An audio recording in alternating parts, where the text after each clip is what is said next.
भुनक्तु सह नो भुनक्तु सह वीर्यं करवावहै तेजस्विनावधीतमस्तु मा विद्विषावहै।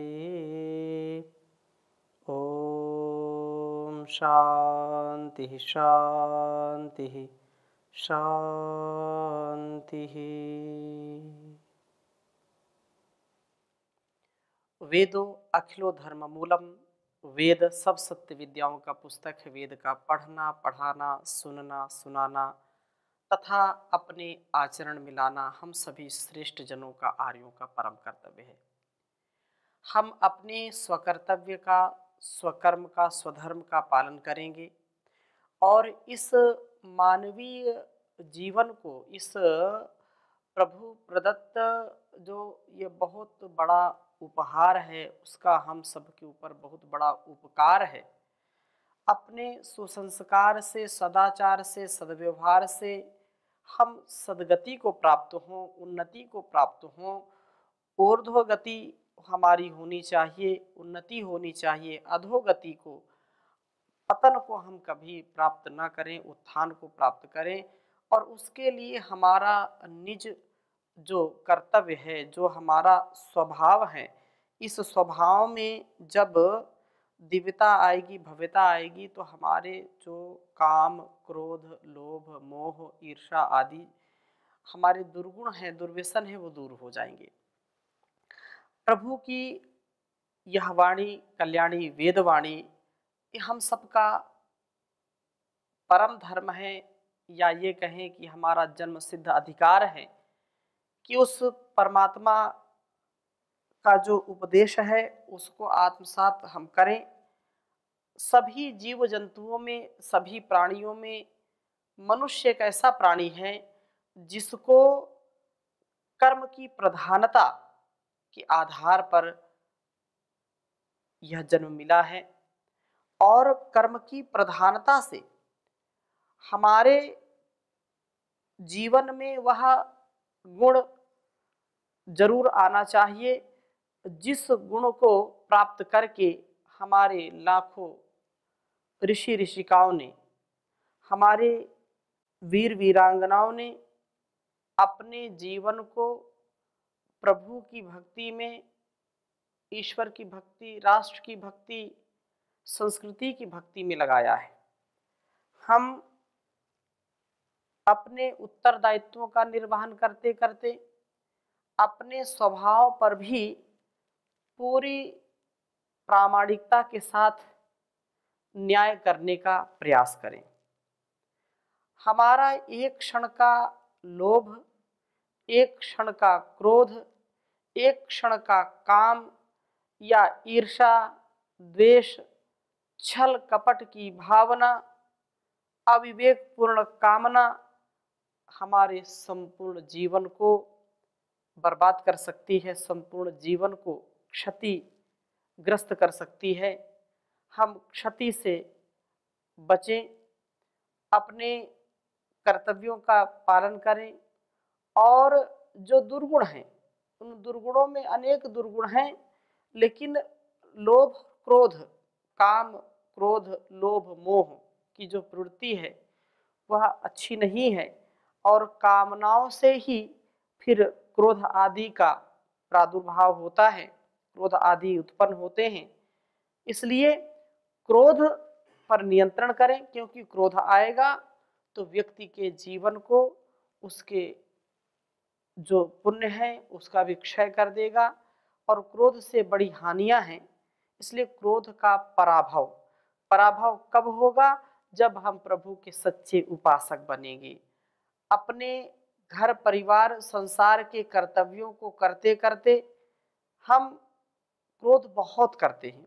जब क्रोध करते हैं तो उससे दूसरों को क्या लाभ हानि होगी, इसका हम मूल्यांकन बाद में करें। पहले अपना मूल्यांकन करें कि हम क्रोध करते हैं तो इससे मुझको हानि क्या है। लाभ आंशिक हो सकता है, लेकिन जो हानि है वह बहुत ज़्यादा हानि होती है। जो लोग क्रोध करते हैं तो क्रोध का पराभव हो, इस भावना से आज हम स्वाध्याय करेंगे ऋग्वेद के 8वें मंडल के 78वें सूक्त के मंत्रों का, जो हमको बहुत सुंदर उपदेश दे रहे हैं। 78वें सूक्त में,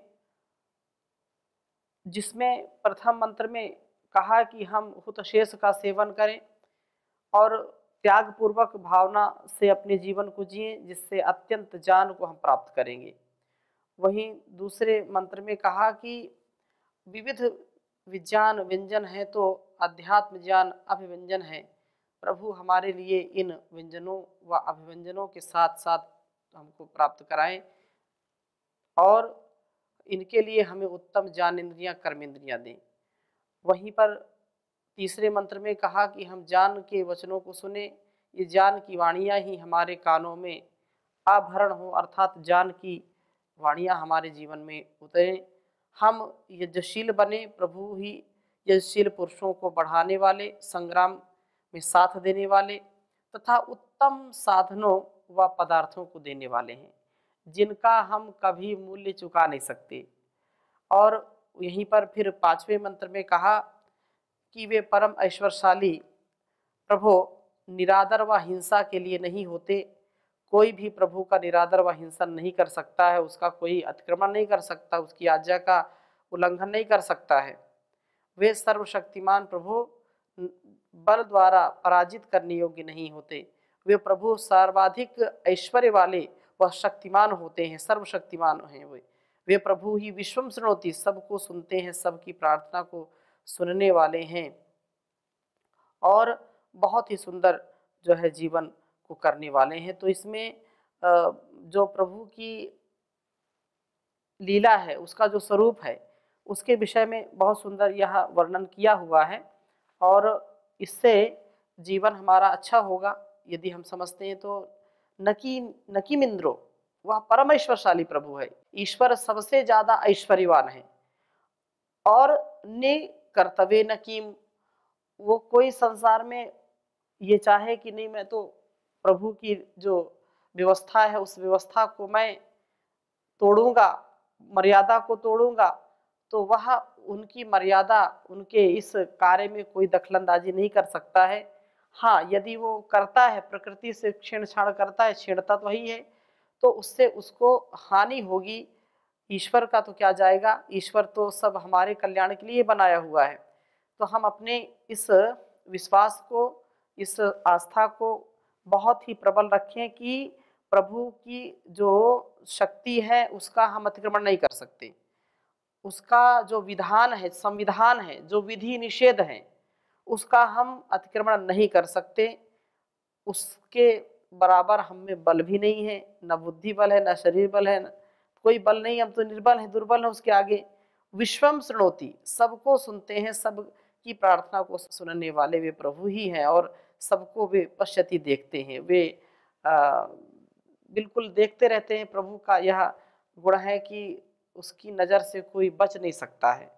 उसके कैमरे अंदर भी लगे हैं, बाहर भी लगे हैं, अर्थात बाहर से हम क्या कर रहे हैं वो भी देख रहा है और मनीषी, वो मन की बात को भी जानने वाला है। तो विश्वम शृणोति पश्यति, विश्व, ये सारे संसार को वह देखता है, सुनता है, जानता है। बहुत सुंदर क्या प्रार्थना की है। कोई भी प्रभु का हिंसन व निरादर नहीं कर सकता। प्रभु ही सबकी प्रार्थना सुनने वाले हैं और वे प्रभु सदा सबका पालन करने वाले हैं, सबका वो भरण पोषण करने वाले हैं और सबको क्रोध से भी बचाने वाले हैं। क्रोध नाय माता पिता छोटे छोटे बच्चों की देखरेख करते हैं तो उनका लालन पालन, उनका हर प्रकार से कल्याण माता पिता चाहते हैं। लेकिन अच्छे माता पिता वो होते हैं जो अपने बच्चों को कभी क्रोधित होने ही ना दें, ऐसे उनको संस्कार दें, ऐसी धीरता, वीरता, गंभीरता, ऐसा उनका स्वभाव बनाते हैं कि वो जीवन में कभी क्रोधी होते ही नहीं है। और कुछ माता पिता के बच्चे, कुछ परिवारों के बच्चे इतना क्रोध करते हैं कि थोड़ी थोड़ी बात में तिलमिला जाते हैं, आग बबूला हो जाते हैं। तो ऐसे बच्चों में अर्थात जब बचपन से ही उनका यह स्वभाव पड़ जाता है, तो वो वृद्धावस्था तक उसी दुर्गुण या उसी स्वभाव में वो पड़े रहते हैं, उससे निकलना उनके लिए बड़ा कठिन हो जाता है। तो हम यदि उनको सिखाते हैं कि नहीं ऐसा नहीं करना, या उनको ऐसी परिस्थिति में ही नहीं जाने देते, ऐसी परिस्थिति ही नहीं आने देते उनके सामने कि वो क्रोध करें, तो निसंदेह क्रोध नहीं होगा। और इसी बात को यहाँ पर कहा है छठे मंत्र में, क्रोध से बहुत कार्य बिगड़ते हैं, इसलिए क्रोध का पराभव करना, क्रोध से अपने आप को उठाना, ये बहुत सुंदर बात है। इसको मैं लिखता हूँ आपके समक्ष, वेद मंत्र फिर चर्चा करूंगा। ओम समन्युम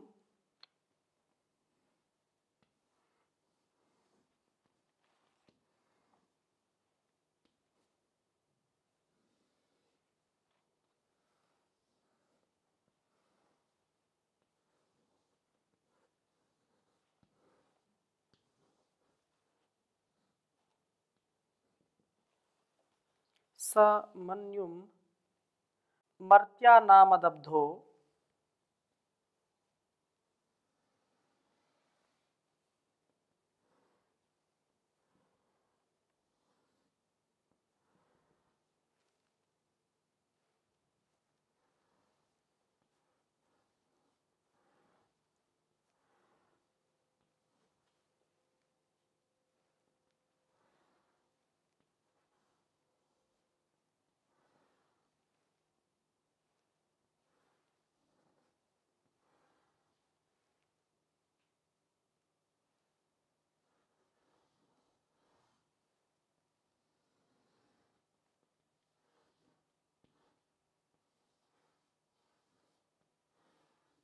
मर्त्यानामदब्धो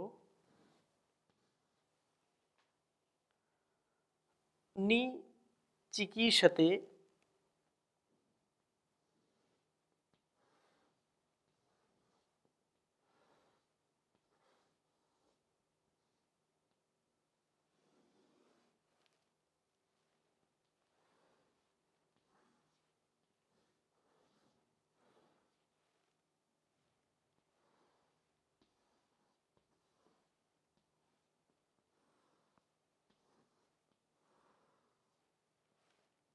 निचिकीषते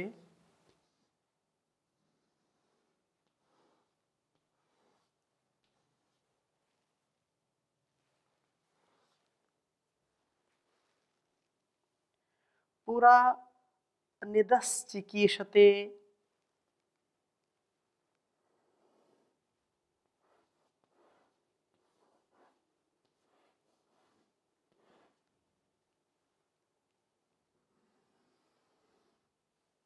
पुरा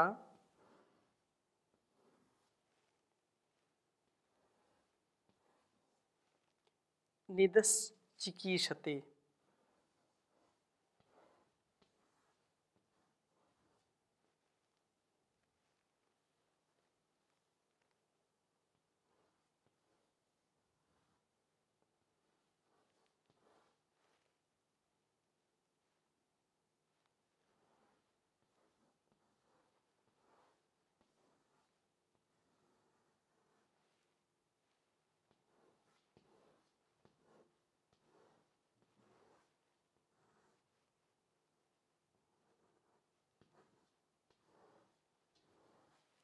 निदश्चिकीषते ऋग्वेद के 8वें मंडल के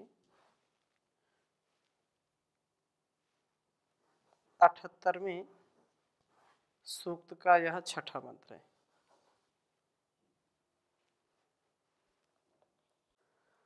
ओम सामन्युम मर्त्यनामदब्धौ निचिकीषते पुरा निदश्चिकीषते। ओम सामन्युम मर्त्यनामदब्धो निचिकीषते पुरा निदश्चिकीषते। बहुत सुंदर बात कही है। सह अदब्धः, वे किसी से हिंसित न होने वाले प्रभु मर्त्यानाम मनुष्यों के मन्युम क्रोध को निचिकीषते निकरोति निरादृत करते हैं, पराभूत करते हैं। प्रभु का स्मरण करने मात्र से, उस प्रभु का ध्यान करने मात्र से उपासक का क्रोध शांत हो जाता है। उपासक क्रोध शून्य वृत्ति वाला बनता है प्रभु की कृपा दृष्टि से। जो साधक है, जो सच्चा प्रभु का उपासक है, वह साधक, वह उपासक अपने इष्ट देव को, अपने आराध्य देव का जब चिंतन करता है, मनन करता है, तो उस क्षण उसका संपूर्ण अस्तित्व पूर्ण आनंदित होता है, पूर्ण शांत हो जाता है वह। और जिसका भाव स्वभाव साधक का नहीं है, जो भौतिक सुखों की चकाचौंध में लगा रहता है, उसका स्वभाव क्रोध आने पर बिल्कुल बदल जाता है। क्रोध होने पर वह इतना असहनशील हो जाता है, इतना असंवेदनशील हो जाता है कि वह क्रोधी व्यक्ति पता नहीं कब क्या कर बैठे, किस क्षण क्या कर दे। अपने क्रोध का नियंत्रण हमको आना चाहिए। कुछ लोगों का क्रोध इतना बढ़ जाता है कि कई कई घंटे तक क्रोध उतरता नहीं है। कई घंटे छोड़िए, कई दिन तक लोग क्रोध में भरे रहते हैं, बिल्कुल नाराज रहते हैं, बोलते हैं कि भरे बैठे हैं ये बिल्कुल ऐसे। तो ऐसे व्यक्ति जो क्रोध को या लोभ को, मोह को जो छोड़ नहीं पाते हैं, वे कभी भी सच्चा सुख, शांति, आनंद का अनुभव भी नहीं कर पाते हैं। जो प्रभु की उपासक है, जो ध्यान, संध्या, भजन, ईश्वर की भक्ति करते हैं, यजन करते हैं, जो निरंतर स्वाध्याय करते हैं, ध्यान प्राणायाम करते हैं, ऐसे साधक तो अपने क्रोध पर पूरा नियंत्रण रखते हैं, पूरा वो उसको व्यवस्थित रखते हैं, पूरा मैनेजमेंट उनका ठीक रहता है। लेकिन जो इसको नियंत्रित नहीं कर पाते हैं, वे अपने और दूसरों के दुख के कारण स्वयं बन जाते हैं। उनका शरीर भी दुर्बल हो जाता है, निर्बल हो जाते हैं, वे चिड़चिड़े हो जाते हैं। तो ऐसे वृत्ति वाले लोगों को ज़्यादा यश, ज़्यादा उनकी कीर्ति होती नहीं है। आगे कहा कि निदहा पुरा, निंदनीय स्थिति में पहुंचने से पूर्व ही प्रभु इनके क्रोध को चिकीषते निकृत करते हैं। क्रोध के कारण मनुष्य उपहास से वह निंद्य हो जाता है, निंदित स्थिति को पहुंच जाता है। प्रभु अपने उपासक को इस स्थिति में कभी पहुंचने ही नहीं देते। वे कभी भी ऐसी परिस्थिति आने ही नहीं देते कि साधक क्रोधी हो जाए, साधक अनियंत्रित हो जाए, ऐसा कभी नहीं आता है। चाहे कुछ भी हो जाए, जो श्रेष्ठ जीवन जीने वाले लोग हैं वे ज्यादा क्रोध नहीं करते, क्योंकि क्रोध करना कोई अच्छी बात नहीं है। यदि क्रोध आता भी है अन्याय, अधर्म, अविवेक और अज्ञानता, अविद्या के कारण यदि कोई त्रुटि होती है, ज्ञान नहीं है, और जो इस व्यवहारिक ज्ञान से भी और नीचे स्तर में रहते हैं, उनको व्यवहारिकता का ही नहीं पता है और अपनी जिम्मेदारियों का निर्वहन भी ठीक ठीक नहीं कर पा रहे हैं, तो ऐसे लोगों को तो ज्ञान दिया जाता है, लेकिन उनको क्रोध पर कैसे नियंत्रण हो इसका उनको खुद भी भाव नहीं पता होता, कैसे करना है।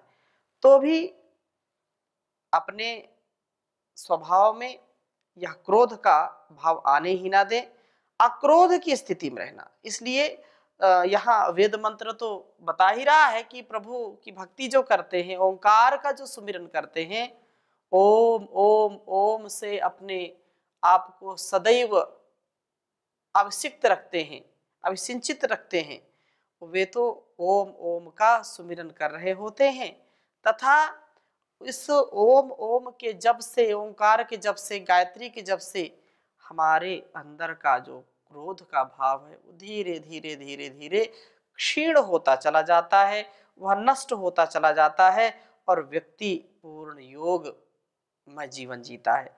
अक्रोध के विषय में बहुत सुंदर बातें कही हैं महाभारत में भी। तो यहाँ ये कहा कि यह समुत्पतितं क्रोधम निगृह्णाति हयम यथा सायन्तेत्युच्यते सद्भिर् नायो रश्मिषु लम्बते। यह समुत्पतितं क्रोधम अक्रोधेन निरस्यति देवयानी विजानीहि तेन सर्वमिदं जितम्। ये कहा कि पापियों को दिया हुआ धन दानदाता को भी पीड़ित कर सकता है। जो पापी लोग हैं और उनको कोई धन दे रहा है, ज्यादा धन दे रहा है, तो वो जो लेने वाला है उसके मन में पता नहीं कब कौन सा पाप आ जाए, कौन सी लोभ की वृत्ति आ जाए, जिससे उसका मन खराब हो जाए और वह देने वाले पर ही आक्रमण कर सकता है, देने वाले के ही धन में वह अपनी कुदृष्टि डाल सकता है, अनधिकृत चेष्टा कर सकता है, तो दानदाता को वो पीड़ित कर सकता है। अतः धर्म हेतु असत्य बोल करके भी मनुष्य असत्य के फल का भोक्ता नहीं होता है। धर्म हेतु यदि कोई धर्म की स्थापना करना चाहता है, धर्म तो हमारे रग रग में है और इस धन का कभी भी अभिमान न होना, कभी गर्व न करना, एक व्यवस्था जो है संसार में जीने की, संसार के व्यवहारों को पूरा करने की, उसके लिए धन की आवश्यकता है, द्रव्य की आवश्यकता है। लेकिन हम वास्तव में केवल इसी को धन ना समझें। धन हमारे चरित्र का धन, हमारी बुद्धि का धन, हमारे बल का धन, हमारे स्वभाव का धन, हमारी विद्या का, विवेक का, और जो अर्थ जगत जिसको कहते हैं उसमें भी यशस्विता हो। और इस बात को इसलिए कहा है कि जैसे सारथी जैसे घोड़े को, वैसे ही जो उत्पन्न हुए क्रोध को वश में कर लेता है वही असली नियंत्रणकर्ता कहलाता है, घोड़ों की लगाम खींचने वाला नहीं। और क्या कहा कि यह संधारयते मन्युम ये यो अतिवादास्तितिक्षते यस्य तप्तो न भवति दृढ़ं स्वर्थम अर्थस्य भाजनम। कहा कि जो अक्रोध, जो क्रोध को रोक लेता है, जो निंदा और व्यंग भरे वचनों को सहन कर लेता है तथा जो संतृप्त नहीं होता है, वह ऐश्वर्य का सच्चा अधिकारी पात्र है। और ये कहा कि यो यजेद अपरिश्रांतो मासी मासी शतम समाह न क्रुध्येत यश्च सर्वस्य तयोर अक्रोध क्रोधनोधिकः। ये कहा कि यो यजेत अपरिश्रांतो मासी मासी शतम समाह न क्रुध्येत यश्च सर्वस्य तयोः अक्रोधनोधिकः। ये कहा कि एक और जो 100 वर्ष तक प्रतिमास निरंतर विशेष यज्ञ करे और दूसरी ओर जो किसी पर क्रोध न करे, इन दोनों में से क्रोध न करने वाला अधिक अच्छा है। बहुत सुंदर प्रार्थना यहाँ पर हमको बताई गई कि हम अपने क्रोध को नियंत्रण में रखें, और यदि इनसे पुण्य जो मिलता है तो पुण्य की बात ये कही कि जो 1 वर्ष तक प्रति जो है जो 100 वर्ष तक प्रतिमास निरंतर विशेष यज्ञ करता, अनुष्ठान उसका चलता रहता है, और एक और व्यक्ति जो बिल्कुल क्रोध नहीं करता है, क्रोध उसका शांत है, तो दोनों की तुलना में किसको सबसे ज़्यादा महत्व दिया जाए तो जो क्रोध न करने वाला है उसको महत्व दिया जाएगा, ऐसा समझना चाहिए। ओम शांति शांति शांति।